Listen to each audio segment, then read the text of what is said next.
유럽을 대표하는 스포츠 의류 및 용품 브랜드 아디다스는 전 세계적으로 선풍적인 인기를 끄는 브랜드지만 그들에게도 한 가지 고민이 있었습니다.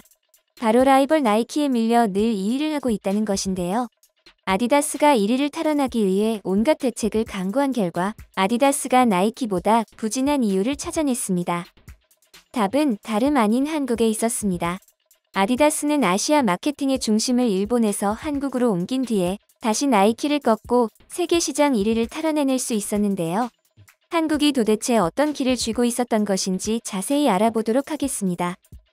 독일에서 탄생한 스포츠 브랜드 아디다스는 눈에 띄는 로고와 준수한 제품 디자인 등으로 업계 1위의 자리를 굳건히 지키고 있었습니다. 독일을 넘어 유럽 대표 브랜드로서 입지를 굳히던 중 미국에서 나이키가 혜성처럼 등장했고 세계 스포츠용품 시장의 양대 산맥 구도를 만들게 되었습니다. 그러나 머지않아 나이키가 아디다스를 꺾었습니다. 이로써 아디다스는 2위로 밀려나게 되었죠. 그렇게 1위 나이키, 2위 아디다스라는 공식은 2000년대 이후 글로벌 스포츠 의류 시장에서 깨지지 않는 공식으로 자리 잡는 듯 했습니다. 몇 년 전에는 세계 스포츠용품 시장의 40%를 차지하는 미국에서 아디다스 매출이 8%나 하락했습니다.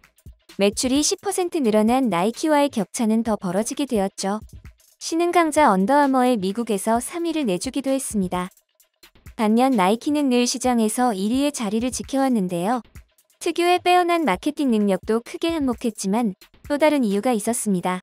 바로 나이키가 한국을 후원해왔기 때문입니다. 나이키는 한국 축구 국가대표팀의 스폰서를 맡고 있었는데요.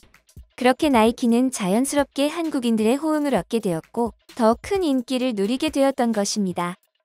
그렇다면 나이키는 왜 하필 한국을 선택했을까요? 이유는 간단했습니다. 라이벌 아디다스가 일본 축구 국가대표팀을 후원해왔기 때문이죠. 일본이 아주 잘 나가던 시절 아디다스는 아시아에서 일본에 집중했었던 것인데요. 한국과 일본의 관계를 잘 알고 있었던 나이키가 이 틈을 파고들어 한국을 공략할 수 있었고 대성공을 거두게 되었던 것입니다. 성원을 보내준 한국 고객들에게 보답하기 위해 나이키는 서울의 창조적인 에너지에서 영감을 얻었다며 한정판 에어조던 3 서울을 선보였습니다. 좌우측 설포 안쪽에 서울과 1988년 올림픽 슬로건이었던 화합과 전진이 한글로 새겨져 있는 운동화는 한국인들의 애국심을 울렸고 나이키는 한국에서 더 많은 사랑을 받게 되었죠. 몇 년 지나지 않아 나이키는 또 한국 에디션을 출시했습니다. 이번에는 덩크로우 서울이라는 이름으로 태극기의 컬러로 구성한 아주 예쁜 신발이었습니다. 뒤쪽에는 한글로 나이키라고 적혀 있죠. 나이키가 그러고 있을 때 아디다스는 일본 에디션을 출시하고 있었으니 말 다 했습니다. 심지어 한국인들은 아디다스 불매까지 한 적이 있는데요. 한국에서 일본 기업 불매 열풍이 한창일 때 아디다스가 불매운동 기업 리스트에 올랐던 것입니다. 인기리에 판매 중이던 제품에 일본어가 강조된 것이 바로 그 이유였습니다. 당시 SNS에는 아디다스가 독일 브랜드지만 친일본 성향의 기업이기 때문에 불매해야 한다는 주장도 나왔었죠. 신발과 모자 외에도 의류의 우길기를 연상시키는 문양의 자수를 넣어 판매해 한국 누리꾼들에게 문매를 맞았습니다. 나이키가 업계 1위를 차지할 수 있었던 것이 한국 덕분이라는 것에 주목한 사람이 있었으니 바로 아디다스의 새로운 CEO인 캐스퍼 로스테드입니다. 그는 이제 더 이상 한물간 일본에 집착해서는 안 되며 신흥 선진국인 한국에 투자해야 함을 깨달았습니다. 일본의 우호적인 임원들의 격한 반대가 있었지만 그는 개의치 않았습니다. 먼저 그는 일본 대표팀의 관리를 아디다스 본사에서 재팬 아디다스 관할로 옮겨버렸습니다. 그리고는 기존 아시아 시장 홍보 모델이던 카가와 신지와의 계약도 종료했죠. 이렇게 일본을 손절한 아디다스는 곧장 한국과 손을 잡습니다. 손흥민, 이강인 등 한국의 인기 선수와 본사 측에서 직접 후원 계약을 체결했는데요. 그 결과는 놀라웠습니다. 아시아 시장에서 나이키에게 빼앗겼던 1위 자리를 탈환한 것에 그치지 않고 아디다스 역사상 가장 높은 매출액을 기록하게 되었던 것입니다. 다른 것은 전혀 손대지 않고 모델만 한국인으로 바꾸었을 뿐인데 이런 결과가 나다니 정말 놀라운데요. 아시아에서 가장 중요한 시장은 일본이 아니라 한국임을 몸소 깨달은 아디다스는 아시아 시장 모델이던 손흥민을 세계 시장 모델로 격상시키고 일본 여자 모델 대신 한국의 손나은을 아시아 대표 여성 모델로 세웠습니다. 아디다스는 또한 래퍼 등 한국 연예인 마케팅에도 집중하게 되는데요. 대표적인 사례가 바로 쇼미더머니입니다. 아디다스는 쇼미더머니 시즌1부터 브랜드 협찬을 담당했습니다. 특히 시즌4에서는 인기 래퍼 도끼를 광고 모델로 내세웠고 도끼가 신고 나온 슈퍼스타가 국내에서 100만 켤레가 넘게 팔리는 등 신드롬을 일으켰습니다. 아디다스는 주력 상품 울트라부스트를 쇼미더머니 한정판으로 출시하는 등 스트릿 패션을 주도하고 있는 힙합계와의 협업에 노력을 기울였죠. 쇼미더머니가 한창 유명세를 떨칠 때 아디다스에 대한 인기가 가장 높았다고 하는데요. 힙합 뮤지션들이 아디다스를 애용하기 시작하자 젊은 팬들 역시 아디다스에 대한 관심이 높아진 것입니다. 또한 한국 패션 이커머스 1위였던 무신사에 발빠르게 입점하는 등 좋은 전략을 보여주었죠.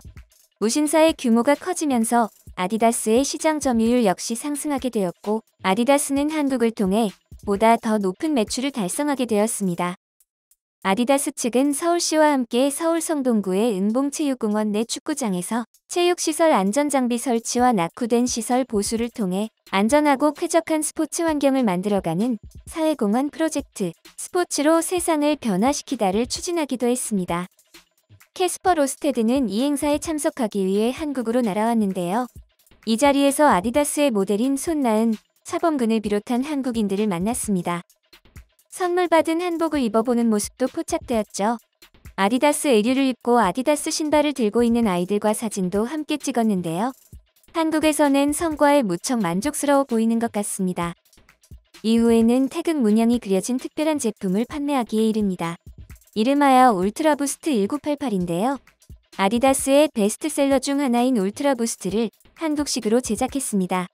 태극 문양에서 차용한 빨간색과 파란색의 디테일은 신발 혀 부분과 뒤축에 넣고 마지막은 아디다스의 트레이드 마크인 검정색 3선으로 장식했습니다. 사선으로 쭉 뻗은 모습이 태극기 속건곤 감리를 연상시키는데요. 어느 해에는 한글날을 기념하여 울트라부스트 한글을 출시했는데 이 모델은 울트라부스트 모델 최초로 한글을 디자인에 도입한 제품이었습니다. 그 다음 해에도 쉬지 않고 울트라부스트 서울을 한정판 에디션으로 출시하고 슬리퍼에도 태극기를 그려 넣어 선보였죠.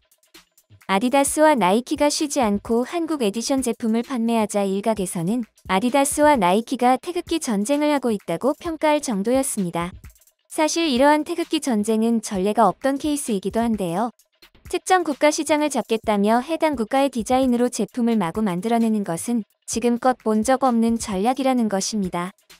그런데 의외로 태극기를 나타내는 한국 에디션 제품은 동남아와 미국 등에서도 크게 인기를 얻었는데요.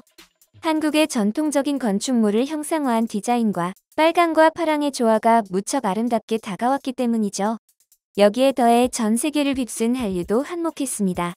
캐스퍼 로스테드에 반대했던 임원들도 마침내 한국을 인정할 수밖에 없었습니다. 이후에는 K리그 팀 후원에도 참여했는데요. 전북 현대모터스와 울산현대가 험멜과 작별하고 아디다스의 후원을 받게 되었죠.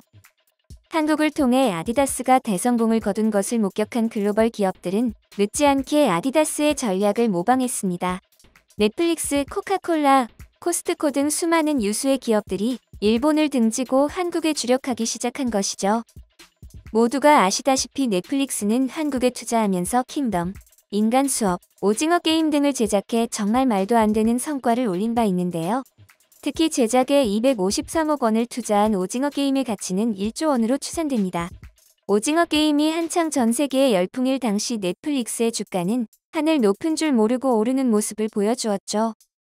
코카콜라는 코크시티 패키지를 출시했는데 한국의 서울, 양양, 제주, 부산, 광주, 경주 6개 도시의 상징적인 랜드마크와 각 도시의 핫플레이스로 꼽히는 골목을 담았습니다.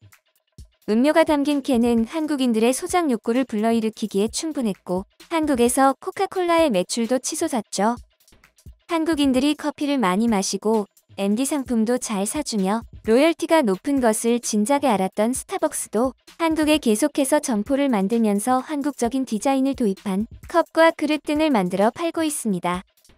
이 밖에도 한국에서 외국 프랜차이즈가 포화 상태가 될 정도로 많아진 것은 한국 시장이 그만큼 매력적이라는 의미입니다. 세계 경제를 견인하는 수많은 글로벌 기업들이 앞다퉈 한국을 찾고 있습니다. 지구의 큰 축을 차지하고 있는 아시아에서 가장 중요한 시장은 이제 일본도 중국도 아닌 한국입니다.